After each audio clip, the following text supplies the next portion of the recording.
Former director of the National Institute of Allergy and Infectious Diseases Anthony Fauci walked back his previous claims on masking, finally admitting that the mass masking that took place during the COVID-19 pandemic made no difference.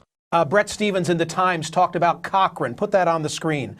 The most rigorous and comprehensive analysis of scientific studies conducted on the efficacy of masks for reducing the spread of respiratory illness, including COVID-19, was published last month. Its conclusions, said Tom Jefferson, the Oxford epidemiologist who is the lead author, were unambiguous. There is just no evidence that masks, make any difference, he told the journalist Mayan Demasi, full stop. But wait, hold on. What about the N95 masks as opposed to the lower quality surgical or cloth masks? Makes no difference. None of it, he said. Well, what about the studies that initially persuaded policymakers to impose mask mandates? They were convinced by non-randomized studies, flawed observational studies. How do we get beyond that finding of that particular review?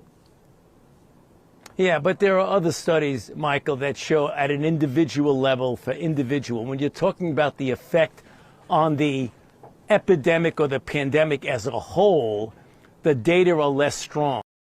However, despite admitting such, he pushed for people to mask as new recommendations are being put out by federal agencies.